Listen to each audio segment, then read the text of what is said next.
Wow, this is awesome. Okay, I managed to make this work.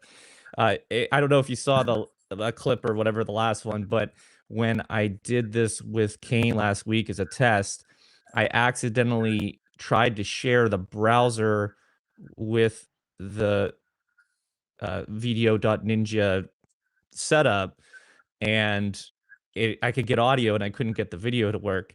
And they're like, "Oh no, you're supposed to paste the link into OBS, and then it broadcasts it the way we're seeing it now." And so Mm, yeah, I mean, it didn't matter because Kane doesn't show his face, so he was just an avatar, and my face is just like this, like looking all weird. But it was it we they had audio, so it was okay. So wonderful, wonderful. cool. Yeah, no, my face is out there, so no need to disable that camera. Well, I appreciate you joining, and I'm saying it correctly, right? Tobias, is that right? It's not Tobias because that's the way it's said in American English. Yeah, it's the way we say it here is Tobias. Okay, perfect. Just making sure. I want to get that right. I don't want to be rude. Well, I appreciate you joining. Let me go ahead and kick us off here, and then we'll turn it over to you because I'm sure you don't. I don't know how much time you have, but I'm sure it's not a lot. So I'll make sure to give you the floor as much as possible here. But let me go ahead and kick us off by switching the slide here to the agenda for today. So I appreciate folks. There are folks joining here. Plus, I assume there are going to be hundreds of folks at least listening to the recording as well. The last couple of live streams I've done had well over a couple hundred, so that was really fun. Seeing as my channel doesn't have a lot of subscribers, I just set it up for this exact purpose to have this live stream, and then I literally airdropped a bunch of people money for getting me over 50, which is the minimum for the live stream requirements. Mhm. So here we are today, and we are live. So what I wanted to cover for the celebration today was really just to go through how that journey unfolded, to take a moment just to celebrate the achievements and talk about the implications, because we all know I jokingly said on Telegram, it's the biggest upgrade to Bitcoin since Bitcoin kind of thing, to rip off of the Apple iPhone. They did that for the iPhone 6. They used that tagline. I thought it was kind of cool. And so it's been a really amazing journey. And then of course the accomplishment is the icing on the cake here. It's what we were all waiting for. And so then finally we could talk about the journey ahead. Uh, Kane had a great speech last time, last week when because I went through this as a rehearsal. I went through all the bullets with him and his journey ahead. He didn't even talk about what he was looking forward to next or anything. He just talked about like what he hoped pre-consensus would do for the world and all this other stuff. And it was like Mhm. really inspirational. So it was a great answer. So it doesn't have to be like, oh, I'm looking forward to privacy subnet or whatever, but could just be, hey, this is going to do this, this, and this for um, money or whatever. So that's the structure here, and I send it to everyone in advance. So I think people are probably pretty familiar with it. But Tobias, since I have you here, we'll go ahead and give you a chance to start. Tell us a little bit about your journey to where we are today. When did you start, and how did you get to where we are now? Yeah, I mean it's quite long. I think I'm pretty sure, like one day I might reconstruct it. I knew about Bitcoin pretty early on, but back then I just wasn't really interested in like a new money, I guess, or like in I don't know, it just didn't seem interesting to me. I also wasn't in libertarian spaces at all, so that wasn't like a thing that was there. But I think someone posted it on Facebook one time, and I kind of saw it, but then didn't do much with it. And then later, I was like a lurker, right? Like just looking at Bitcoin from afar, and I was just like very vaguely, not yeah. Let me get my V's and W's correct here. Very vaguely aware of the block size debate, and I was like, well, I mean, I don't know, one megabyte doesn't sound like a lot. So let me yeah, so I'll 1 second, getting a call here, but I can handle it later. Um, yeah, so I was just looking at that different years, different there. Then interestingly, which was kind of funny, like I was I was like observing all of that, looking, and I was like really into scaling. Like I was just thinking on myself, oh, how would I scale? How would I scale that? How would I scale Bitcoin? Like sharding, these are like ideas that you can do, like permissionless sharding or whatever, which are all really difficult to be honest. But I just had those ideas, and then basically Bitcoin Cash came along, and they were just like, well, we're just going to raise the block size to 8 MB, and my immediate reaction was like, you can't do that. Like this is like, doesn't this have problems? So I think I actually did sell my Bitcoin Cash right away, like the one that got airdropped to me, quote unquote. But then and like why was I interested in that? I don't know why I was interested in Bitcoin, to be honest. Like it seemed to have that. I think I was moving towards libertarianism a little bit during that time. So that was just part of the mix, so to speak. And then later I actually saw a debate. Was it a debate? Between Roger Ver and that wizard guy. What was his name? Um, the one who started Hex. Do you remember something with H? Um, yeah, but you know who I mean? Hal something. No, I don't think it's Hal. That Hal was the Finney. other. Hal Finney. No, Hal Finney Oh, was a different guy. okay. What was it? Hex founder. Richard Hart. Richard Hart. Ah, So the H wasn't the last name. Which, oh, of course, Richard Hart. I mean, I don't think that Hex was the best thing to do anyway. But I think Roger made a really compelling case for Bitcoin Cash there, and I was like, maybe I should take a closer look there. And also, Bitcoin Cash was surging in price, which is always like, I think it went up to 3,000 at some point, something like that. mhm. And lots of people got burned. I think Bitmain got burned quite a bit. And yeah, then I moved from like a very passive lurker to a little bit more active, where I was just like looking at all the stuff going on there, and I actually got really excited about Bitcoin Cash because I'm like, what? Because I tried it out, and I was like, wow, this is like so fast, so cheap, because they had ZeroConf reactivated, right? Which was all thanks to Amaury Séchet, of course. I mean, because he already set all of that up, because he actually had to rip out replaced by fee, things that make ZeroConf possible. And I was just like really amazed, and then I think I started. The first project I did was it menu.cash or something, where like you can still have that domain, but I don't do anything with it. Where you can order directly using a crypto on for a restaurant or something. Which now in retrospect is like really not a good use case for crypto, because like you can just, like, it doesn't solve a big problem, but like that's like the view we had in like the BCH has had from very early on. It's like, no, like you need to put Bitcoin Cash into literally everything, and there's no reason to never not use it, basically. Um, Mhm. yeah, so I moved from that. Then later I built SLP decks. No, SLP decks with another guy. Um, SLP Agora first, which now, funnily enough, it can now gets an upgrade, right? So that's maybe important to recall that, and it used a similar contract to what we have now. Of course, now what we have now is much more optimized, and also much more flexible, much more precise. It's just better in many ways, but that set the groundwork. And one thing that kind of shocked me is that like nobody from the industry like approached me for SLP decks. Like, I mean, maybe I should have gone out more and like tell people, like ask people. I was, not that kind of guy who has that. I talked to Crypto Phil, who are now I think bankrupt, and they also weren't too interested in the contract.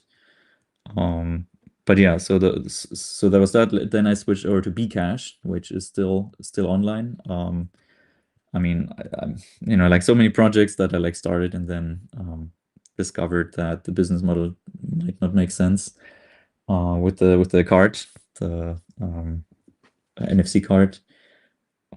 But that one is still that one could still work. That one could still work because the project that I'm working on now, which is basically what came after. I mean, I also had a phase with Lotus and Stamp. I helped Shama out to launch that, and still operational. And we had actually 2 people come for the conference in Barcelona, which was more than Bitcoin Cash. I'm just saying, like, that's a double, 100% higher attendance from Lotus people over Bitcoin Cash. But not in the speaker metric. And yeah, now I'm like we started like the what I'm working on now is Tickstown. And that is, yeah, like it just wants to be a really good, basically a financial app married to a event app. And also, like the big goal is to just be like a general accounting thing, basically, that like you can just handle your life using that stablecoin. And people are generally like shocked at the stablecoin experience because they're like, you can just do that. And yeah, you can. If you use eCash, you can literally just do that. And yeah, and that's always proof that how far ahead eCash actually is. It is kind of insane how little attention it's getting in the public. I mean, I'm not a hype man. I mean, I just build good software. I just solve problems. But yeah, that's that. And yeah, I mean, during the third hash war, no, the second hash war, we need to put a proper history to that because we had the fork from Bitcoin, which went really smooth, right? Like there was no big animosity. I mean, there was some animosity there. Then we had the first big hash war, which was BSV and VCH, which was like really, really sad that it came to that. And then the second hash war was between Bitcoin Cash and eCash, actually. That one was more like like not as, it was a bit more spiteful and more successful than the BSV war, but it was a little bit smaller, I think, or like it didn't get as wide support from BCHers, I think, but they also didn't call it out. I'm just reminding people of that. But there, yeah, I got to see. I mean, which kind of loops it all back together. I was able to see and like hands-on experience Avalanche for the very first time, and just seeing like the attacker blocks getting like reorged and like super duper deep. I think it was 100 blocks or something, which is way deeper than the reorg protection rules. Like I had to disable the 10 block rolling checkpoint. And then just seeing that was really low. Like this feeling like, oh, this just works, right? Like this is the thing. I mean, it didn't just work in that moment. Like they actually really had to pull out all the stops to make that happen, but they were able to save the chain. And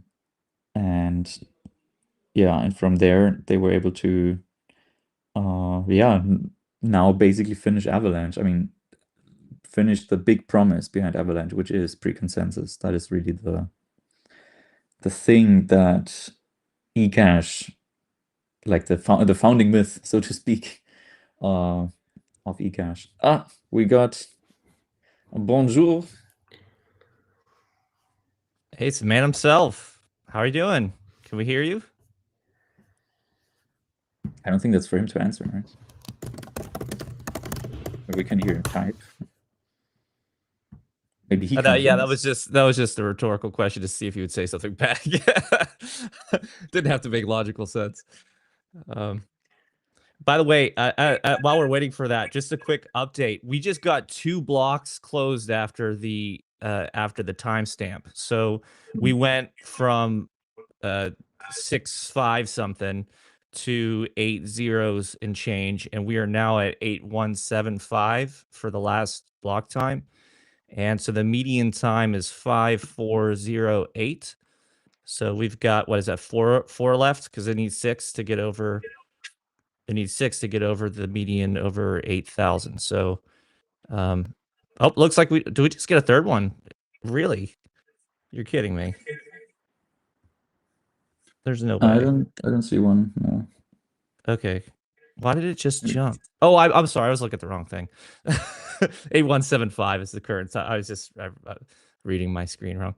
Okay, good. Yeah, we've got 2. So we're 2 out of 6 right now. We're a third of the way there, and we're only 5 minutes in, which is good for me because I have to be frank.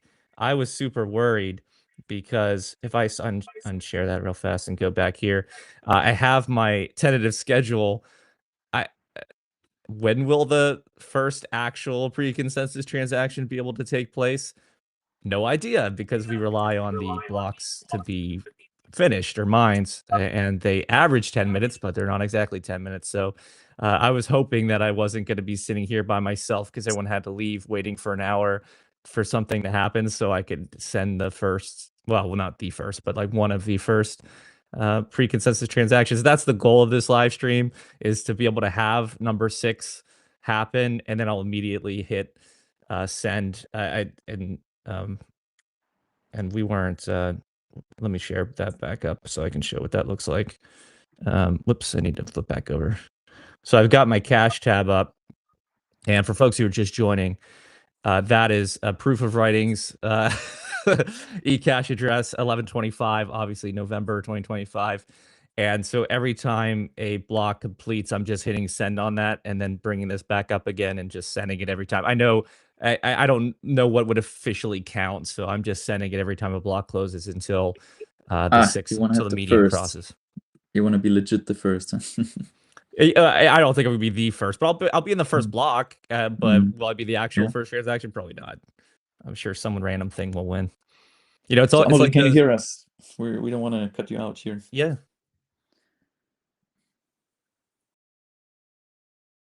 Well, are you speaking with eyes? Yeah, no. Let me see. I was I on have mute. the control room. Let me pull up the control room here. Hello, can you hear me, guys? Oh, yeah, we can hear you now. Okay, good. I was on mute, so that's why. Oh, how are you doing? Good. Excellent. Waiting, It's great to like have everybody, you know, like waiting for the blocks to see the upgrade. Yeah, I did an introduction before you joined, and I was just saying that I have my terminal up, and I'm monitoring the blocks as they complete. Someone taught me beforehand how to use the watch command, so now I'm just letting it. Every time it switches over, I'm doing a little cheer and doing a send and make sure everyone knows where we are in terms of pace. But yeah, I was just going through this agenda, and then Tobias kicked us off with the journey so far. I don't know if you want to chime in on, from your experience. I mean, I know you described it as like an almost 8-year journey from the beginning of trying to add this cool new capability to what was Bitcoin or Bitcoin Cash, and then also, with all the stuff that you went through, that this has just been a long time coming. So I'd love to just hear your thoughts of your journey thus far, and notable things that you've that you think are worth mentioning. Yeah, I don't know. Yeah, you're right. It's been in the making for quite some time, and we had like a lot of a lot of problems along the way. I would say, a lot of misadventures, but finally we're there, right? So hopefully in like less than an hour's now we're gonna see that activate, and it's gonna be good. It's crazy, huh? Yeah, and I'm not sure what to add, quite frankly, right? Because we've been talking about this for ages, so I feel like everything that needed to be said has been said over the years. Now we can have it for real, right? Yeah, I mean, I've listened to a lot of your podcasts in the past, your guest appearances, and I know the stories about how you were saying that when you saw the Avalanche white paper, you knew that was the thing.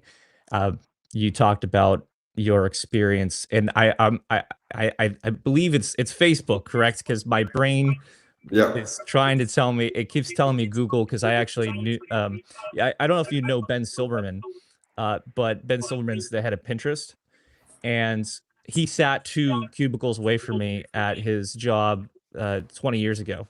So I knew him, and was coworkers with him and talked to him all the time. and then he worked for Google, and then he went to become the head of Pinterest. So I just get that in my head. It wants to say Google, even though I know it's Facebook. Yeah, it's Facebook. But I know that was how you learned what scalability looked like, and then you also talked a lot about the journey of like how to fund pre-consensus and get it going, and how that led to the split, and there were a lot of hurdles along the way. But I want this to be a supporter type interaction, so I'm not gonna like grill you with a bunch of questions of that nature. But yeah, I mean, what do you think in terms of now that pre-consensus is here, like what it can mean for eCash, what it can mean for the ecosystem? What do you think its immediate implications are going to be? I mean, so the number one goal we're pursuing with eCash is digital cash, right? And very quick transactions is like quite important for that use case, right? Like if you pay, just think about it, like when you pay cash something anywhere, you don't have to wait 10 minutes for the transaction to set up, right? It's just not how it works, and it's not convenient to do it that way. So we need fast transaction. Outside of that, there are like a lot of stuff we can build on that, but really the important one is digital cash. Also, I thought it was quite interesting. I see more and more Bitcoiners this day being like, oh, like it's unfortunate that people don't really use Bitcoins anymore. No, they use like derivative or wrap product. They invest in ETFs and they trade perps and whatever, right? Like it's all second order product. And well, to me, it's kind of like the natural evolution of the choice that they made of not being digital cash, and this is why we're building eCash to begin with. So we need to remember that, right? What's important here is digital cash, and for digital cash to be, like good and high quality and so on, we need instant transaction effectively. Mhm. Yeah, my favorite example that I always use when I talk to people about why it would matter is probably like 15 to 20 years ago, back when I lived in Washington, D.C., we would take taxi cabs to for work and whatever. And it was the absolute worst trying to get them to take a credit card. And I kid you not, there was this yeah, social dance thing that you had to like pretend that they were telling you the truth and they were lying to your face. They're like, "Oh yeah, my machine's broken," and da da da da da. And like, "I'll drive you to an ATM." And this would happen nonstop every single time. And the reason why is money. It They paid upwards of 6% to accept the credit card from the credit card company, and it could take yeah, sometimes people think it's 3 days, but it could take up to 2 weeks to actually get that money. So those taxi cab drivers would do anything to get real cash in hand that they could spend today and get 100% of that and not 94% of Yeah, it. they can probably save on taxes as well. True. But then there's even there are downsides of cash, like security, right? Like you could lose it or someone could steal it and all these other things. Now that could happen with cryptocurrency as well, but obviously the things that cash would be a risk of having done to it don't apply to cryptocurrency. So there are the security is much higher there. But the point is that you're absolutely right. If you want to use it as instant transaction, you get nearly all the money. Obviously, you need enough just to keep the network running, but other than that, it nearly all goes to the person you want it to go to. That's the transformative nature of what eCash is trying to do. Yeah, and even for like the fees, it's something we've not done, right? But if you have something like pre-consensus, then you can have dynamic fees that applies on the network. And like the good thing here, like fees, they always been sort of an anti-spam measure. And you need that for the network, right? Like someone can stuff all the blocks and create like a huge like a huge cost on everybody that use the network for no good reasons. bit of a tragedy of the common situation.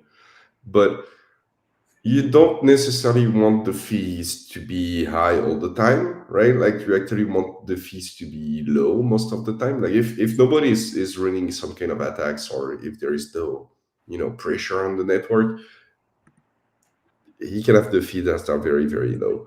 And having the fees that are adaptive is something that I wanted to have for quite some time, because like, look, like even in many cases, you probably can have the fees to zero, right? If there is no pressure on the network at that time, you are, spending like all the coins or something like that. There's no reason why the fee could not be zero in that situation. But you cannot just write in the software, like the fees are zero, because if you do that, someone is just gonna break the network. It's a matter of time before that happens. But if you can adapt that dynamically, then you're golden. Well, there's also the 100-year funding problem, where once the block rewards end, at some point you have to incentivize people to maintain the network. And that's what I love about eCash's funding system. I hate the what do you call it, stigma, or the way that people position what that is. I'm not going to even use the word because it's not for this conversation, but the way that I think of it is that you have three parties who you want to incentivize. You want to incentivize the miners for the blocks. You want to incentivize the protection of the network, which is what the Avalanche staking is for. And you want to incentivize continuous improvement of the network, which is the development. And that funding is an elegant solution. And it's why I believe that the eCash fork was appropriate, because you need to incentivize all behaviors that make the network better, not just the one. And I always joke, it's like Satoshi, when he made the thing, didn't think about paying himself because he mined, and so the development was free. But like, in the long Yeah, term, but he got the fuck out, right? Like that's a bit of the that's the problem. I don't know if that's necessarily a problem, right? Like he's free to get the fuck out, but then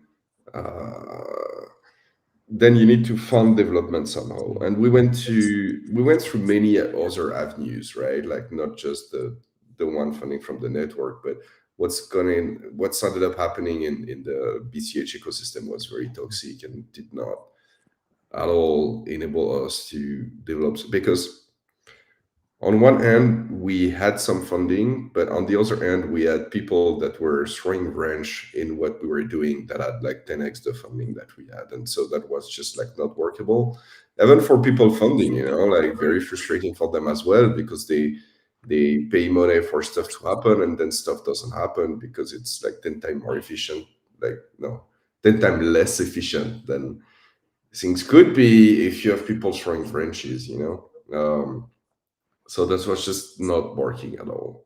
So we had to do something else. Yeah. But when you look back on it, when you see like, oh yeah, maybe Satoshi, I mean, humans are infallible, and not foreseeing the fact that you would have to maintain that thing Infallible. over a long period of time and improve it over time. That was an unfortunate miss from an otherwise amazing, elegant solution. Because it's not clear to me, looking at the writings of Satoshi's, or even what people were saying at the time in general. It's not clear to me that Satoshi expected the thing to get so big so fast, right? And for as long as it's a hobbyist project between people, then it's probably okay. Like the stakes are not so high, but as soon as you are talking a multi-billion-dollar valuation, then the decision become more important, and the quality of engineering that you need to have is much higher suddenly. And we can see that in the early days, right? In the early days of Bitcoin, there are many decisions that would be considered completely reckless, on with modern valuations. Things like the level DB fork. I don't know if people are familiar with that or they're forgotten, but at some point, the Bitcoin client changed database, moved from Berkeley DB to Level DB, and it created some inadvertent change in consensus that were not of use, but because of the way the DB worked internally, they were some slight different, caused the fork in the network, and people just agreed with each other that which side of the fork was the correct one, and everybody reacted to that. This is the kind of stuff that would be a catastrophe today, but at the time it just happened. That was fine. It was just a small group of people tinkering on this funny new technology that nobody knows where it's going. So yeah, it's not too surprising to me that to loop it back to what you were saying, it's not too surprising that people did not anticipate that, because the need was not really there at the time. It was more of a hobbyist project, and it was not clear that we would get so big so fast. Yeah, and it's a pretty amazing moon, or whatever you want to call it, for over, what is it, 16 years now. So thinking New about blog, by the way, if you wanna if you wanna do something, there is a new blog. oh yeah, the what was it, 9182 now we're at, and the median is now 5858. So yeah, I hit my little send thing, so I'll do that. I'll only share it on the screen when the actual official one goes, because I don't want to. You guys are providing some great insight, so I don't want to waste time. In fact, somebody said that in the live stream, and I'll actually use that. They asked me to give you the floor and say, let them talk on what they want the people to know. So do you have a message for the supporting community that's listening or will be listening when they time shift listening to this, for what folks who have believed in it? Do you have any special messages for them, or just any kind of words of gratitude or encouragement or anything of that nature? Yeah, well, I think we should thank the people to have stuck with us. It took a long time to develop the technology that we wanted to do. And I know, like at various point in time, people were doubtful or whatever, but it's finally there. So I want to thank the people to have stuck with us for all that time. And now comes the time to enjoy the technology. Yeah, I know. I'm looking forward to it. I've got my next send ready for the next block, and it'll be fun to have that immediately finalized. So it'll be a great experience, and I'm looking forward to use it for We have years a to new come. block again. I'm sorry I'm interrupting, but I'm monitoring at the same time. We have a new block again. Oh, cool. So wow, what is that? Is that 4 now? Are we at 4 out of 6? I'm not sure. Okay, I think that's 4. I'm just counting because 6 would be where the median would cross. So yeah, median 6050. That is cool. All right, let's going at a record pace here. Man, there was something I wanted to say. I completely forgot The about bad it. news is, like, if we're going at record pace, the difficulty gets higher and we're gonna slow down, right? Like, it's one block on average every 10 minutes. So it's not necessarily good news that we have a lot of blocks coming at the same time. That is true. It's not necessarily bad news either, right? Like, overall, it's gonna average to one block every 10 minutes. So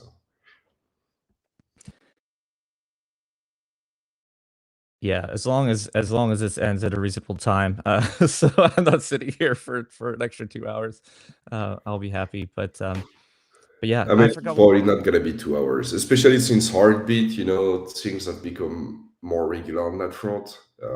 So hopefully it's gonna be about an hour. And what time is it right now? Well, we still have some more time in front of us, but So I have an interesting thought question for you. It's the one that's been on my mind for a while, because all governance has the same problem, and it happened with Bitcoin. It happens in the real world. As time goes by, any system you have, there becomes a half, a 50-50 split of people who want change and people who want things to stay the same.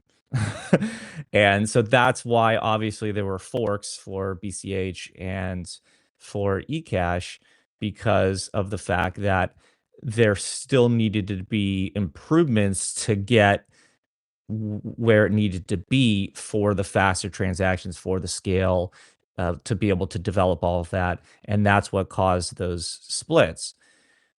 Do you foresee, I mean, I know it's hard, this is impossible to answer, but I'm just a thought exercise. Do you foresee what the possible, like, we want things to change, we want things to stay the same split would be for eCash in a couple of years after pre-consensus is done and maybe stuff like subnets and other things are built? Do you feel like there will be people who will resist certain changes in the future or want changes, and there be another conflict between two groups of people who think that it's not good enough and other people think it's perfect?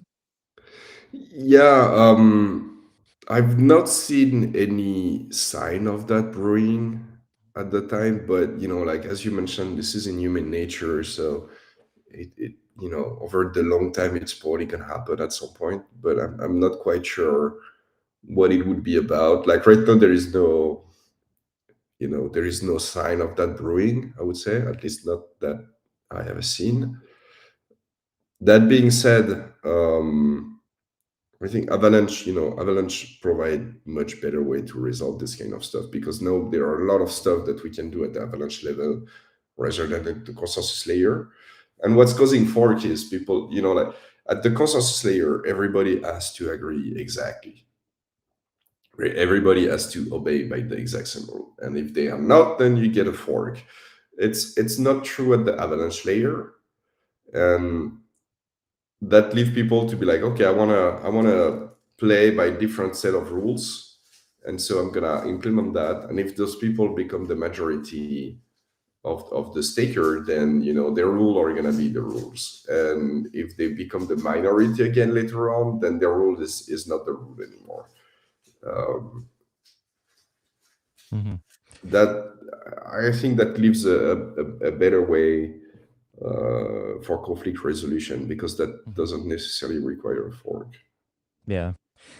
I'll tell you what my guess is, and I'd love to hear your thoughts. This is the one of the most amazing opportunities I've ever had, is just to talk to someone who knows infinitely more than I do about it and get their reaction. So in the past, you had block size, you had how to scale, you had all these, funding, you had all these other things that would create a conflict. My belief is that I think that I don't want things to change. I do want things to change. Is going to come down to if eCash blew up and the price went up and funding became, you know, amazingly high because the same amount of XEC was worth a ton more.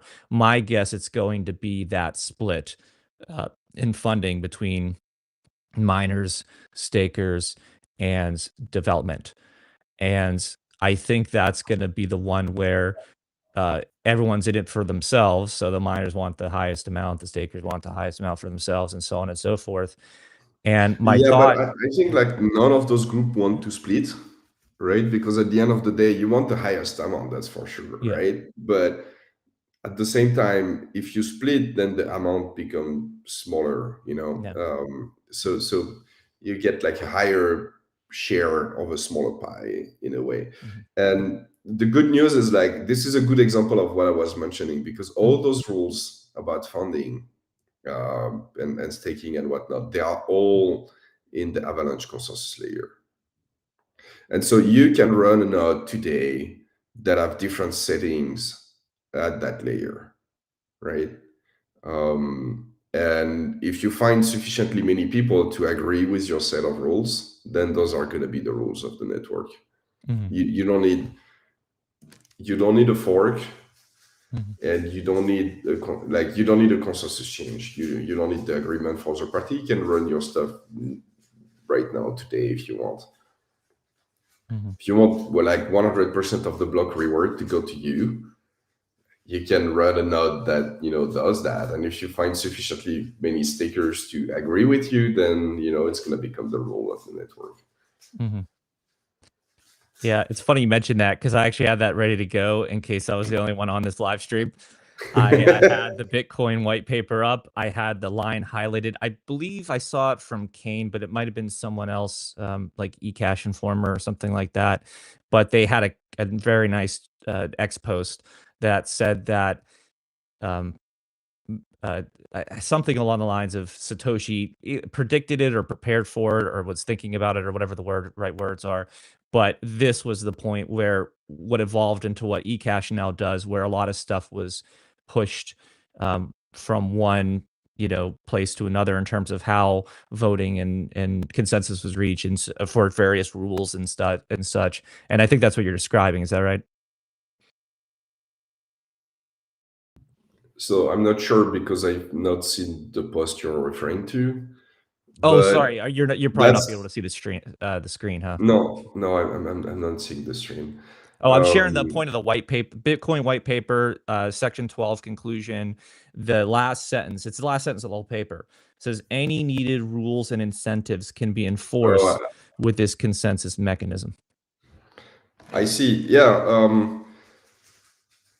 A lot of this is a sentence that I've been discussed quite a lot over the years, and I'm not sure we quite know what Satoshi meant with that. Like, there are many different interpretations out there of that sentence, and yeah, Satoshi never really expanded on it, so it's not clear what he meant by that.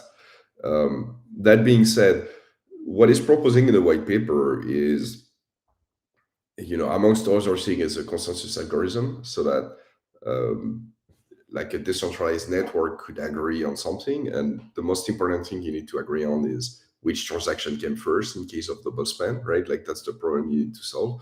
But it's a more general problem than that. It's like you have a set of decentralized nodes and they need to agree on what the state of the network is. And for that, you need to have rules, and you can change those rules. And it's quite obvious that, at some point people are going to want to change the rules because as the need of the network evolve, as the understanding people have of the network evolve, they're going to want to change the rules, right? It's happening on all chains. You can say, well, it's not happening on BTC, but it is, right? They activated Segwit and then Taproot and then a bunch of other stuff, and now they want to change the rules around operator so that they can have an inscription in the chain and all of that, right? So all those rules, they are bound to change over time. And what Satoshi says there is like, you can change the rule and use the same algorithm to enforce the new rules. That being said, if you do it the way it's been historically done, it leads to a fork, right? There's no way, if two group of people have two different rules set, it always leads to a fork, at least historically, right? Because the rules are at the level that we call the consensus layer.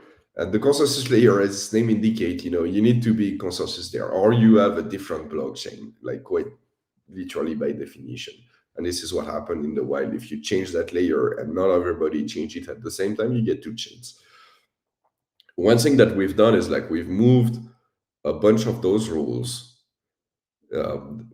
or some of them we moved, but many of them we just implemented there. In the other place, we like out of the consensus layer, and we can do that because we have another consensus algorithm that we use, that is Avalanche, that allow us to come an agreement on stuff.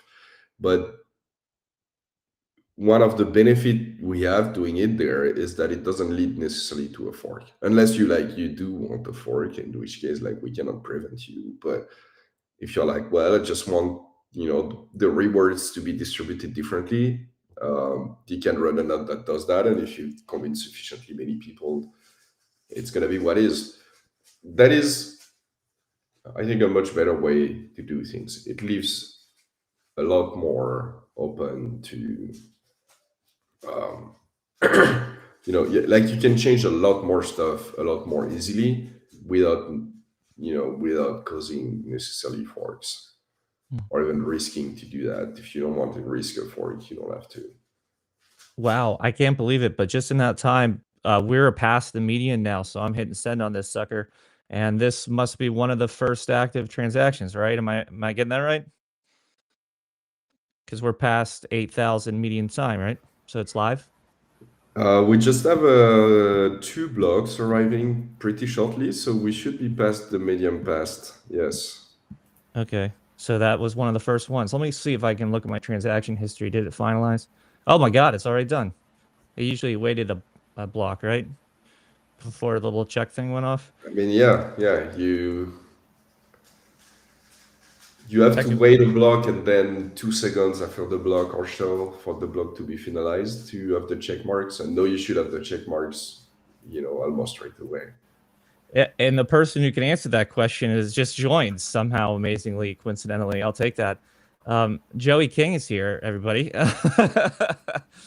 Thanks for joining. I as you can see, I'm using your thing, man. And I just sent what hopefully is one of the first pre-consensus transactions. So you came just in time. And correct me if I'm wrong. Does that check mark only come up once it's done? Is that right?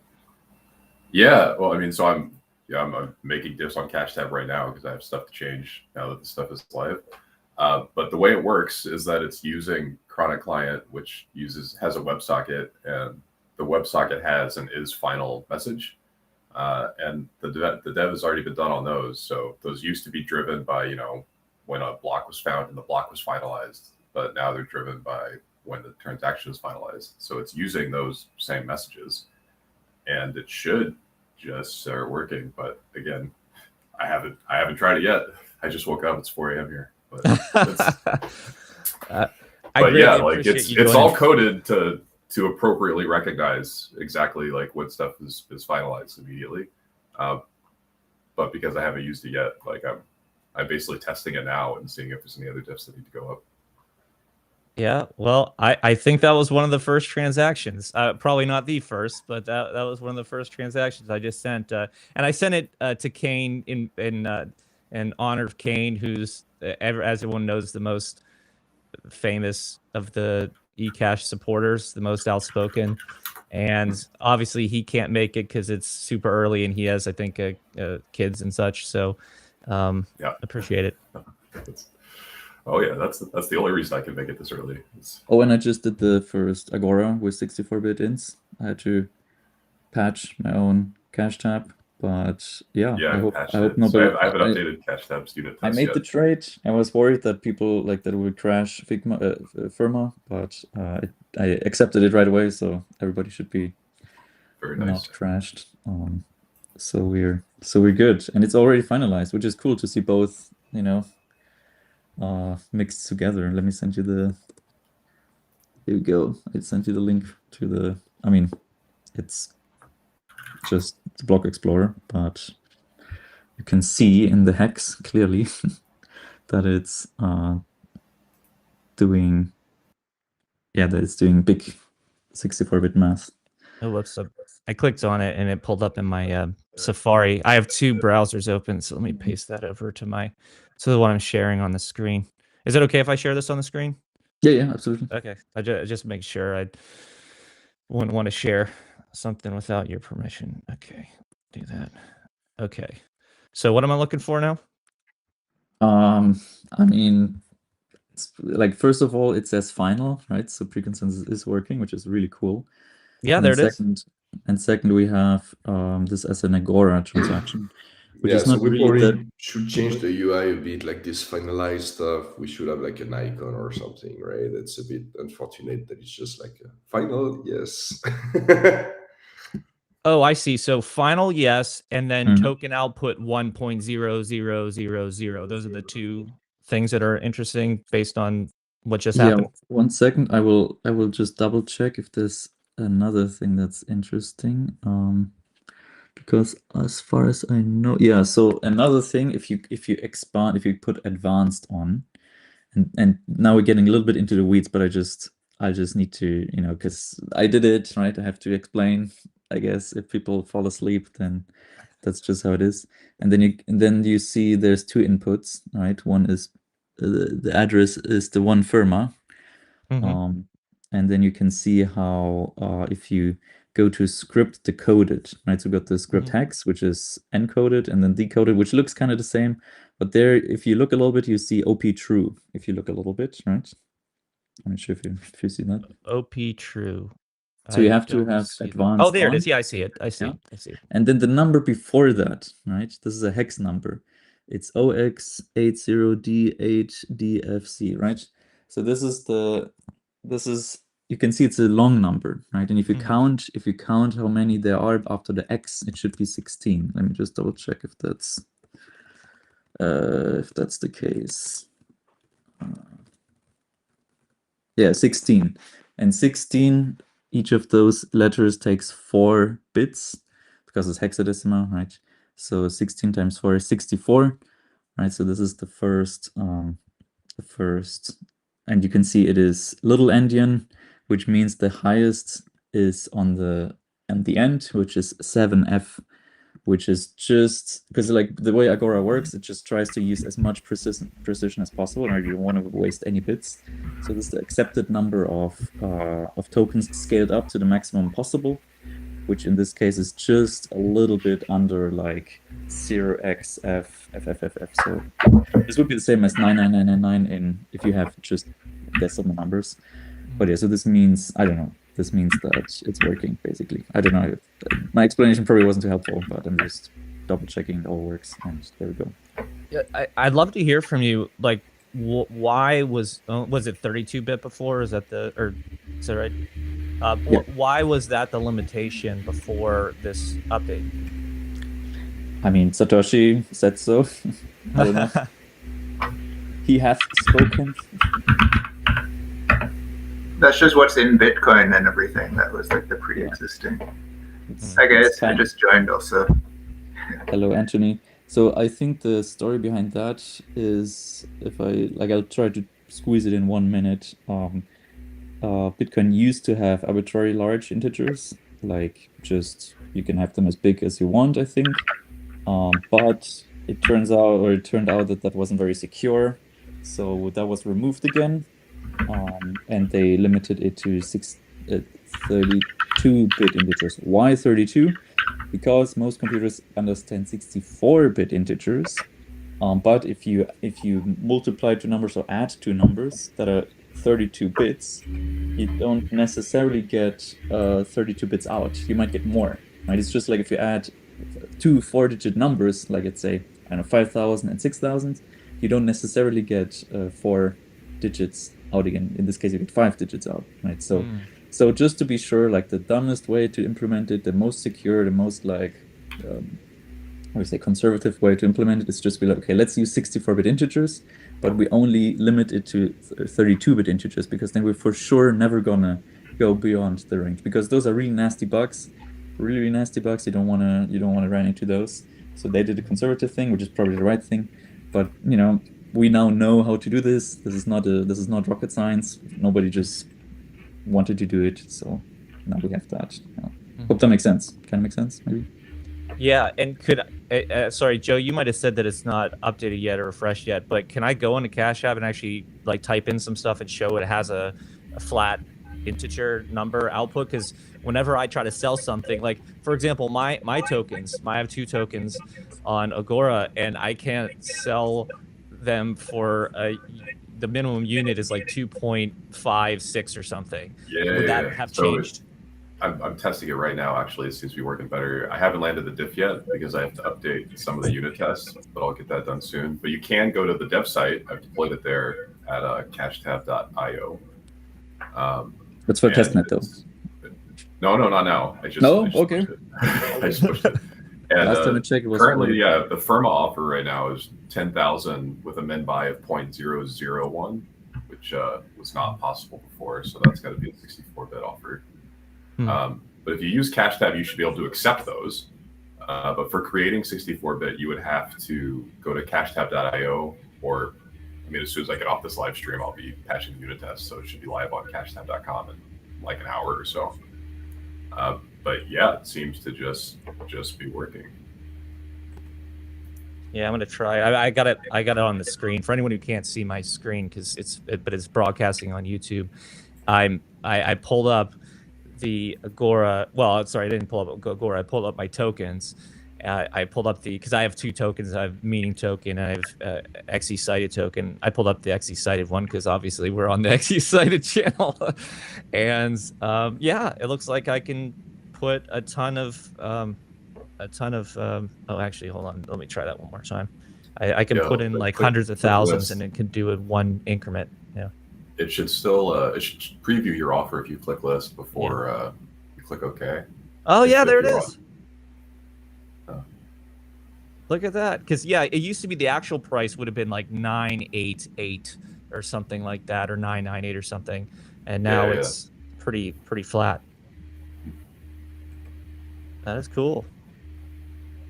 Everything's happening in real time.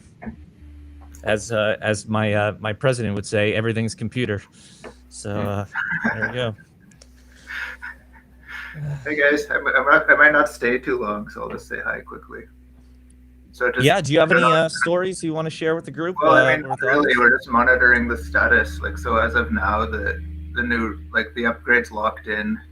We're just waiting on the first block that has the upgrade stuff in it, like has finalized transactions. So as of now, like, transactions are finalizing. So that's good. And we're also monitoring that the finalized transactions are being built into a block inside the node. So that's also super important, so that the miners will actually put the finalized transactions into their blocks only, and make sure that the blocks are built using only finalized transactions. So that's happening, and yeah, looks like things are working so far as expected, which is good. So yeah, there's three. I guess there's three main things in this upgrade. There's like the big one is pre-consensus, of course. So that's happening. And then I guess I just heard you guys talk about the 64-bit integers. We're also tweaking the heartbeat parameter slightly, so it should smooth out the block production, or like the time between blocks even a bit more. I guess even just now we saw there's like groups of 2 blocks sometimes. So that should hopefully be smoothed out even more. And then actually, I guess there's 4 things, yeah. And then the 4th thing is we're using pre-consensus for the staking rewards. So that just makes that more stable, like more reliable. Because up till now, it was every once in a while it would reject a block if the staking rewards weren't agreed on, like if the miner produced the wrong staking rewards. So now they should be able to essentially determine that in advance. Mm-hmm. So, yeah, so we're just waiting on the first block with the new rules, so that will be. And so if you can remind me, because I saw a post about what the difference was pragmatically, as in something I would understand, was that they had agreed upon who the reward person was the block before, because you'd see it on CoinDance, and it would say, here's the next person who's going to win the Avalanche staking reward. Is that changing somehow in some sort of like? Well, I mean, as the way it worked before was for the staking rewards, the miners, just based on the stakes and so on, they calculate who they think the next staking reward should go to. And if everyone sees the same information on the network, then they will all calculate the same thing. But because it's a decentralized network, sometimes you're not connected, or maybe that one of the miners just for some reason doesn't happen to be connected well to everyone or something. So they might every once in a while not have the right information, or not have the same information that everyone else has, and then they would either not give the reward to whoever to who everyone else thought it should go to, and then the rest of the network would reject that block.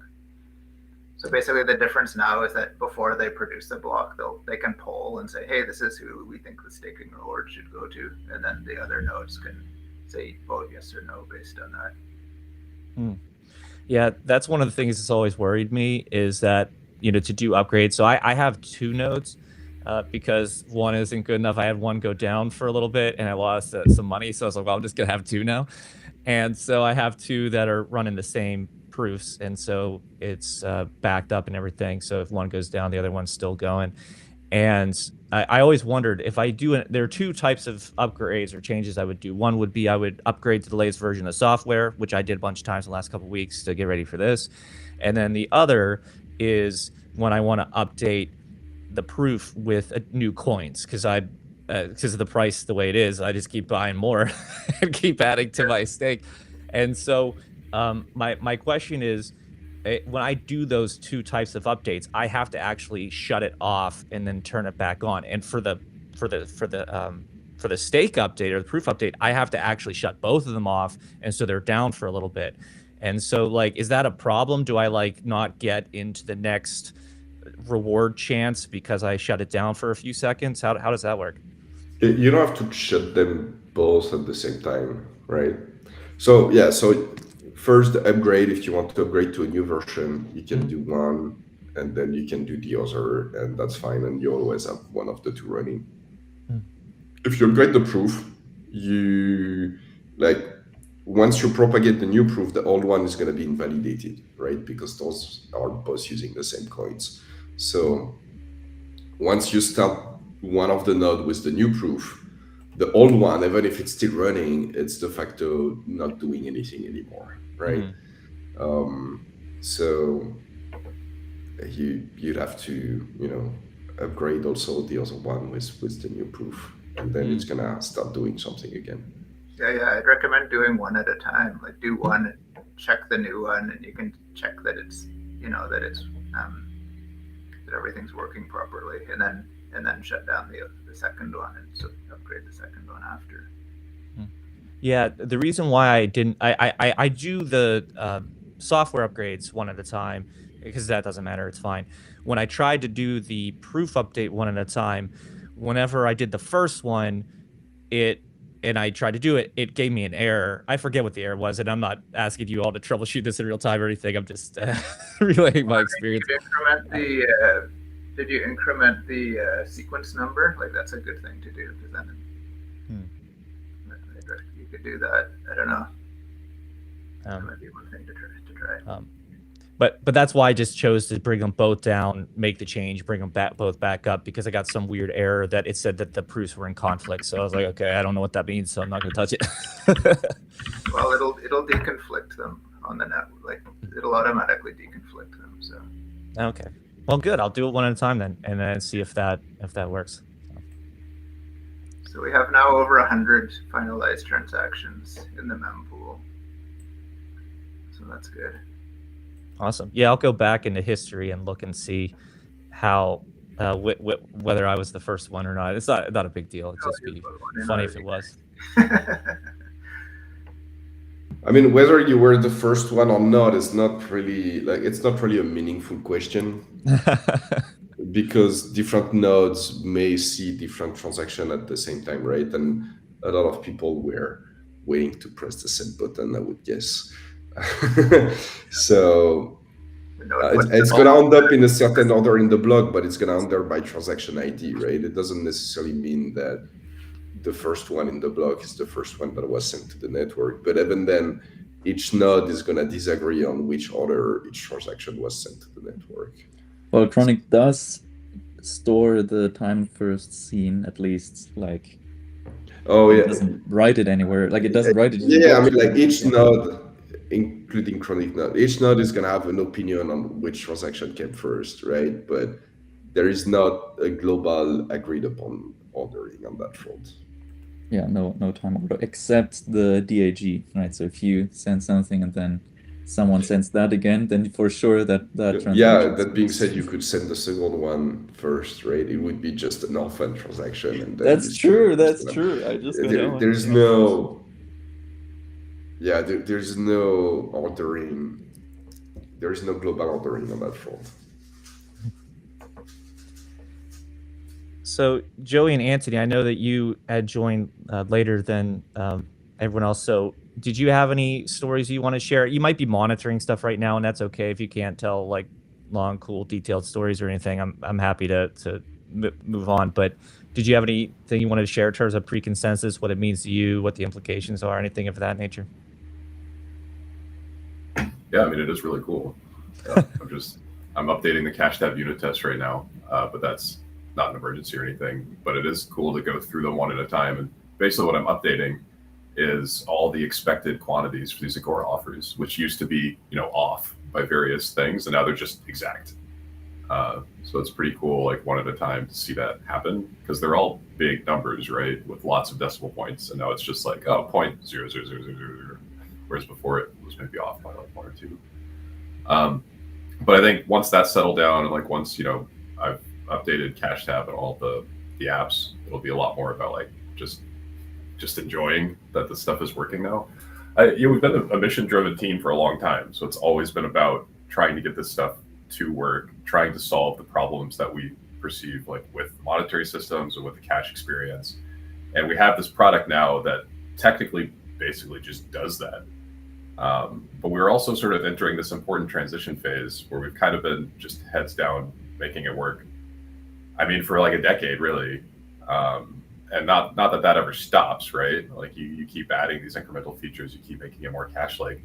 But I think we are at a bit of an inflection point where we're way ahead in terms of what it technically does versus market awareness and like making user interfaces and getting people on board and having apps that meet people where they're at and solve problems that are not just like, hey, this technology is just really cool and it works. So that's going to be the next big phase. And honestly, we should have maybe focused on that even more, even earlier. I think one of kind of the weaknesses or blind spots we have as a team is that we can get a little bit too into the tech sometimes, and not necessarily realize like, okay, well, 64-bit and Agora, like maybe the average user doesn't necessarily know what that is, but they definitely, we can find the average user complain about stuff with the old system. So going forward, it's going to be a lot more designing these user interfaces, trying to figure out like what people's actual problems are with cash on the internet, with payment experiences, and not just the theoretical stuff, and more engineering as an applied technology, and not just getting it out there and working. Not to say that like the tech itself is not important and you don't want to get it right. Like if people aren't here making these unit tests and getting the stuff there, believe me, you'll have lots of user complaints from that too. So that's. Yeah, Joey, I love your story. You had a story about how you were actually you actually went into coding because of this whole thing, because of Bitcoin and the monetary system.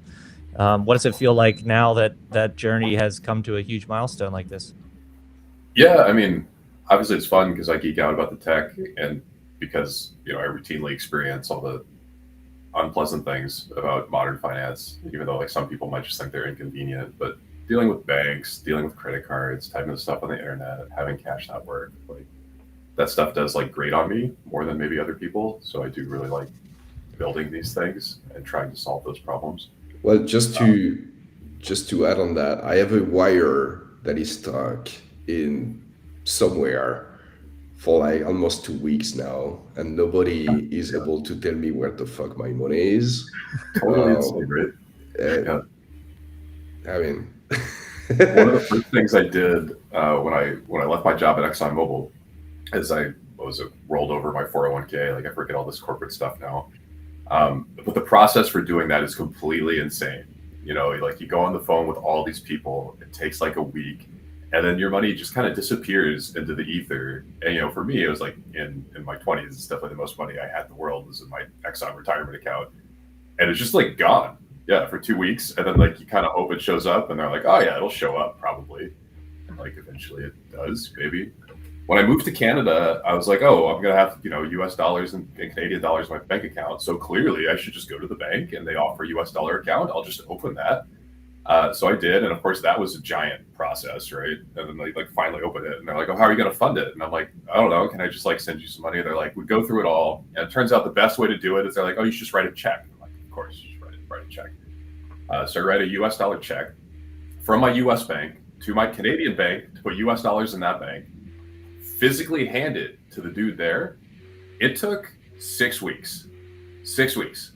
I was calling them all the time, and they're like, yeah, and like, the money disappeared from my American account right away. But it was just like, God. And this was not insignificant. This was like a car. And I was like, okay, at this point, like somebody could have actually driven that money to the bank and it would have been way faster. And of course, there's no recourse, nobody can talk to. And this isn't just like a finance and money problem these days either, right? There's a broader problem in terms of the people who are responsible for things are not the people you interface with. So that's not just banking, but it's quite salient in banking. Like you go to the bank, you do not talk to a banker, right? You basically talk to just somebody who's like a role filler that's standing at the counter, and you're talking to like a spreadsheet. They're not even allowed to think or have agency, right? They just have like a certain set of policies. And if you have an actual legitimate problem with banking services, good luck, right? There's nobody at the bank who understands banking services or understands banking problems. And that's not just finance, that's kind of everything now. Like there's just this huge disconnect between people who are responsible and people you actually can interface with. But something else, like I think finance being not necessarily the most salient example of that, but certainly the most important. If like you remove friction in finance and you get that working, well, finance is the incentive engine that powers absolutely every other human interaction. So you have just way more impact potential if you start fixing it at the money level. I mean, I complain when I add funds to Coinbase and then try to buy crypto with it, and or send it somewhere else, and they say, "Oh, you got to wait until it's done processing," and it could be 7 to 10 days before I could do that. That literally just happened to me because they finally released the funds for me to export them to buy eCash, because I can't buy eCash on Coinbase or Kraken or whatever, so I got to send it somewhere else for Firma. Thanks to Firma. Shout out to Firma for saving me, giving me a place to actually buy eCash in the United States. But yeah, you just got to sit there, and the market's going like this, and the price is going up and going down and going left and right, and I'm just like, oh my god, I want to buy this now. Like, why can't I just free my money up and buy it? It's right there, I can see it. And so I totally get the monetary system is just wild, to say the least.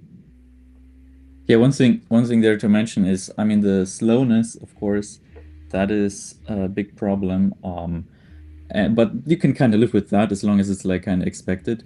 But what really is a huge issue, I think, is like just account closures, especially if you like get no reason. I mean, that never happened to me, but I know at least 2 people who really struggle with that. Like if you get put on the list, so to speak, and like there's no way to get off there, right? Like even like I know someone who was totally innocently got put in jail for like 2 days or something, and then immediately every bank canceled his account, right? And yeah, and now it's really like there's always this issue, like, okay, when will this bank account get closed or whatever? And this is just something that doesn't happen with eCash. And yeah, and there's others too, especially like I see that in Germany a lot. Political activists, they have really hard. Like one guy, I think he had got like 60 bank accounts, and like he collects all the credit cards he has in like a huge stack, and they just like he opens them, they get closed, and he just hopes at some point that they stop doing that. I don't know why he keeps doing that, maybe to make like a point, but yeah, and I think that is one of the biggest issues that we will see, and also like just also another thing is just depositing cash into your bank account, which used to be not a problem at all, and now it's like becoming like really low amounts where they like start to be like, well, we're going to close this account if you put more than, I don't know, 20K or something in cash. And yeah, I think that's really like, why does the government even create these tokens if the bank can't accept them? One thing on Agora that I just wanted to mention real quick is that the precision it's really absurd how much more it is. It's really hard to wrap my mind around. It's like 8 more decimal places, right? So if it's the difference between like 1 and 1 billion or like 100 million, depending on where you end up. Anyway, I just want to get those out. I have to go relatively soon. Maybe I can stick around for a few more minutes, but yeah. Yeah, we'll plan to wrap up in 10 minutes. I was planning to wrap up about 15 minutes after the block was done, and we cheered and talked about how it's running and everything's great. So that'll be about then. So we'll wrap up, and you're welcome to leave whenever you need to. Hopefully we get a block full of finalized transactions soon. It has something like 250 transactions in it right now, so it seems to be still working properly. Yeah, in terms of stories, do you want me to tell my stories? Please do. I mean, I would just let people know about look at our YouTube playlist. Like back in 2017, I think in June 2017, Amaury presented. Like look at Amaury's old presentations. Like at the Arnhem conference, he talked about, you know, how the technical problem that needs to be solved with money is basically have one thing that can have the properties of like sound money and also convenient, easy to use, scalable cash, because that's something that's never existed before, and that's something that has like societal and implications in terms of like how big a civilization can grow before you introduce, you know, without having a system where someone can hijack the whole monetary system, which is a repeating cycle that happens over and over and over. So we talked about that in like, I think, like if you look at our old presentations playlist on YouTube, on the eCash YouTube channel, you can see that presentation. So that was like 2017 when Amaury first talked about that. And then he talked about at the Tokyo conference, there's also that presentation's on the playlist. He started going more into detail about how to solve that problem. And he mentioned pre-consensus. So that was in 2018. And you know, talking about how we need to like work on developing pre-consensus to make this work and so on. And this was before Avalanche existed, like before the Avalanche white paper had been published. So then after that presentation, I think it was later on in 2018, like maybe in the summertime or something, and I remember the Avalanche white paper appeared, and Amaury messaged the team and was like, "Hey guys, check this out. Like I think this is what we've been looking for." So basically point being is like, this has been a long time, like a work in progress for a long time. And I don't think people really realize, like, you know, it's like that meme of the guy walking into the room and being like, "Hey, nobody knows that, like, nobody understands like what we've done here, because this is like a technical, like to have decentralized, to solve this problem in a totally trustless, decentralized way has basically never been done before." So, it's a AvaX, not to like it's an amazing project, but they do not have, like AvaX, Avalanche blockchain, they do not have a trusted initial setup. Like you have like a blessed set of URLs. If you connect to those, you will get the state. And with eCash, we have all the properties of Bitcoin. We also we have proof of stake, but you know that's derived from proof of work, so it's still indirectly proof of work in a way. Yeah. Just to expand on that, like, I mean, I know we've talked about this over and over again, but just to reiterate it again, it's like, Avalanche is like talking in real time with people, so you get the information, you can coordinate on the current information, but if your node just starts up fresh, there's no way to know. Using Avalanche, you can just hear what everyone tells you, but you can't prove what happened in the past. That's where proof of work gives you like an objective record of what happened based on proof of work. So someone can't fake the history unless they spend, you know, millions and millions of dollars. It's totally impractical. So you can bootstrap in with using proof of work, say, okay, this is the coins that are valid right now, and then you can use that to like know that you can trust the Avalanche stakers. Yeah, that's the thing that clicked for me, was that when I was like, why is proof of work plus the Avalanche staking cool? And it was the idea, if you just had proof of work, you couldn't scale as slow and that sort of thing. And if you only had Avalanche, you could 1984 the whole thing. And there's no like hard stamp record, and that's what POW gives you. And so, yeah, I love that explanation. Yeah, I mean, it's one of those things where it seems to work, like FX works, but it sort of works until it doesn't. Like you never, like maybe in 20 years from now, who knows what will we put in the node or whatever. Like it's nice to have that solid foundation.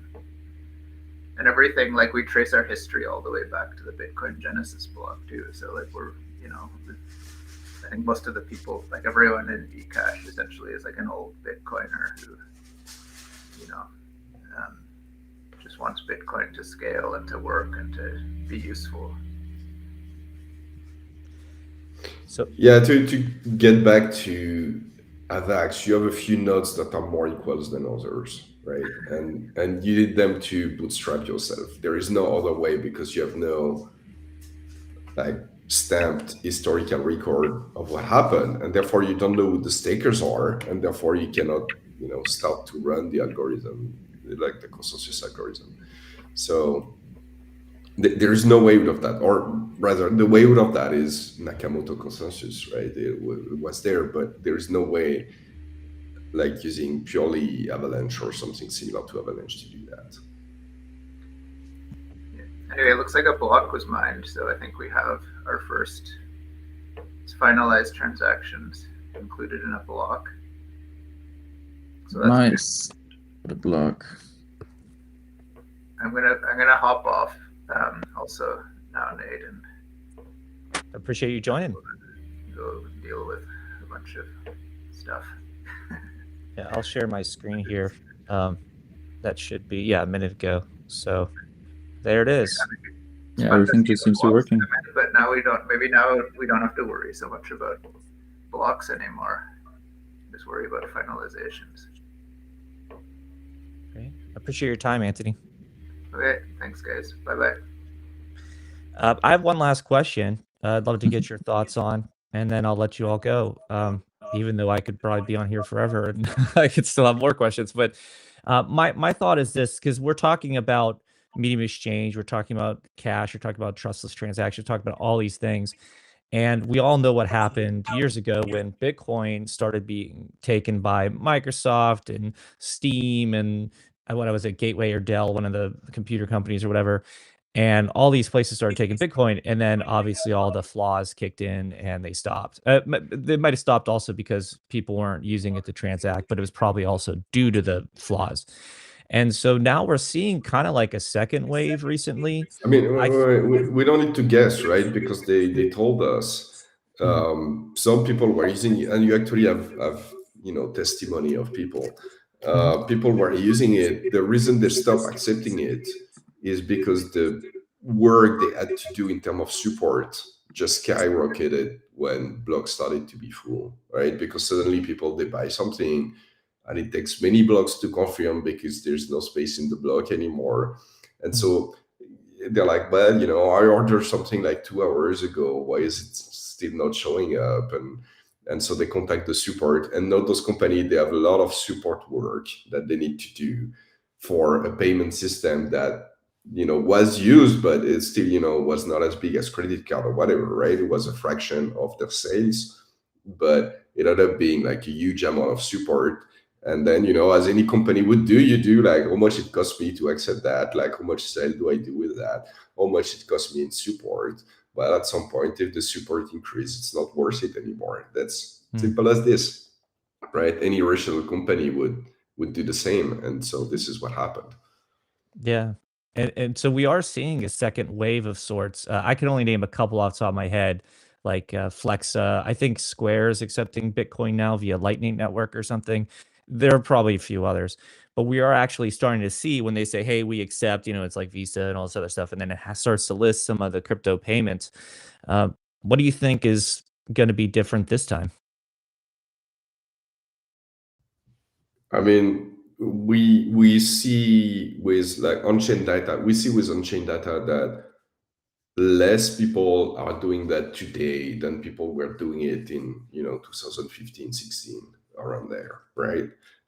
Less, like, it's still not at a usage level. So I don't know like about merchant adoption, but I know about user adoption. Like we can see that, and you might argue, well, like many of them are using Lightning, but really like most people using Lightning are actually using a custodial that use Lightning for them. And so really like they might as well be using a credit card. It doesn't change anything, right? They're not using digital cash in any meaningful way. And by the way, this is the only way Lightning can work at scale, because if you don't do that, you have like horrible liquidity issue. It's a bit technical to explain, but for payment to go through in Lightning, you need to add money that are logged in payment channels, right? And if you do like byte to the envelope computation of how much money need to be logged in channels for any, let's say payment up to $100 or whatever to go through end to end between two users of Lightning, the amount that you need to log in those channels becomes absurd really, really, really quickly. And so the only way you work around that is that you go through custodial, and there is like just, it artificially lowers the number of users of Lightning Network, right? Because you are not a user directly, your custodial is, and all the other people that use the same custodial as you appears to the network as one user. And this is essentially the only way economically you can make that work, because otherwise you need to log the money in the channel for all those users, not just once for the custodial. And the amount that needs to be logged in channel becomes completely absurd. So it's not going to happen. So yeah, so that's the story with Ellen. It's, there's a nice pitch around it, but really you're using a custodial that is paying for you, so you might as well use Visa or MasterCard. Yeah, and then there's of course the fact that there are USDC and USDT type transactions that are reversible, and they're trying to weed out scams. They're trying to get that money back to recover it, and everything in life is a trade-off. And so some people will trade their freedom for safety or security, and that's what's happening with those things. You do not have the safety of reversible transactions when you are completely free, because you send that money, it was your choice, and then it's gone. So, some people want that. And that what's cool about it, though, I think, though, is that you get to have your choice of what you want to do. And I think that's what you all are doing, is empowering people with the freedom of choice and the capability. And I think that's why I like it. It's just that the fact that you're pushing new ground and trying to enable people to have that, whereas they wouldn't otherwise. So. Yeah, so if I may rebound on this, I'm saying, like, I talked about it a bit earlier in the stream, but I wanna go over this again, because I think it's important. Like, we see a lot in the Bitcoin circles, people saying, well, people tried to hijack Bitcoin many times in 2017 or whatnot, and we won, and this is great. But no, we have a problem, because everybody is using Bitcoin in a custodial manner, and therefore we won't get the freedom that we were supposed to get. And I've seen like many variations of that story being told, especially by newer Bitcoiner, that come in through that cycle influencers and whatnot. And I don't know to break it to them, like, especially I'm not big enough to do it by myself, but those people, they need to realize that those two events are not independent. Like, it seems independent to them when they tell the story, but it's not independent. The reason why everybody is using Bitcoin in a custodial manner today is because they won, quote unquote, in 2017, right? Like, this is what winning that fight in 2017 leads to.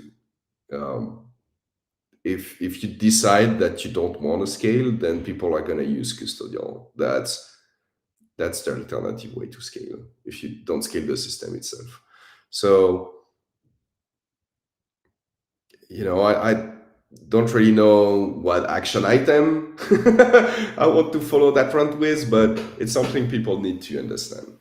Yeah, well, you can look at it even now. Like, I was just checking Twitter this morning, and now you have kind of like there's BTC people who are upset about the Zcash pub, and they're all like, hey, that doesn't scale either. You have to use Bitcoin L2, which is going to be more private, and it scales. It's like you get all these like weird second order arguments now to try to back rationalize the decisions they took in development from years ago, because they're not actually responding now to technological demands with development. They've committed themselves to a series of decisions. Those are their decisions. That is what they have. And now most of their PR and user interface and everything for Bitcoin is explaining why those decisions were right. And it doesn't have anything to do with how the product works or like what users are dealing with or anything like that. It just has to do with like, oh, okay, if you don't think this way or you don't get it, well, you're just an idiot. No, I'm sorry. That's just the way it's supposed to be. It's just supposed to be awful. And in fairness, like most people now believe financial products are supposed to have an awful user experience. So it has almost this superstitious quality to it. They're like, oh, this user experience is pretty awful. It must be a financial product. And that's going to take some time, to get by. Because even now, like people who use eCash, they're like, oh, I haven't heard of this. Like, oh no, this must be something going on here. Like people just assume it's impossible because they have used other crypto things and they understand it's supposed to be really unpleasant. And then the stuff just works. They're like, well, something's wrong here, right? So we have some messaging to get past with that, but I think the best messaging is just building apps that work and solve problems. And the infra is there now, and this is a huge change to even make what was already quite good when you compare it to stuff like Lightning, for example, is now that much better. So yeah, I mean that's the real message. Is like it doesn't have to be awful. That's just so underappreciated. Not just in crypto, but in finance as a whole. Everybody's like, oh, clearly it's a financial product because it's really unpleasant.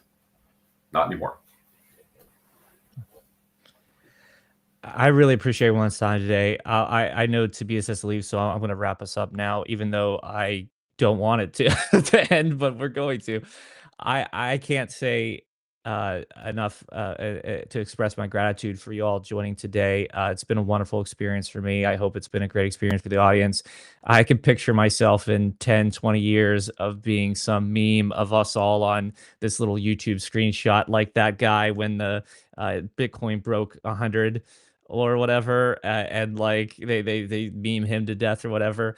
Maybe we'll be a meme in 10 years, who knows? But I appreciate your time. I appreciate everyone who was able to join. If you're listening after fact, I appreciate you taking a look. This has been a dream. I literally a month ago created this channel for the sole purpose of being able to do this live stream. And so within 1 month, not only be able to get enough people to do that, but then to get the actual eCash team on the freaking live stream is absolutely insane to me. So I can't express my appreciation enough. But thanks everyone for your time who joined in. We did it. It's pre-consensus is live, and we did the transactions in real time. And so we'll look forward to seeing more in the future, and hopefully this will be the start of something amazing. Thank you so much. Thank you, Nate. And sometimes all you need is just to ask, right? Like if there's nobody asking, then nobody will show up. Thanks, guys. Bye-bye.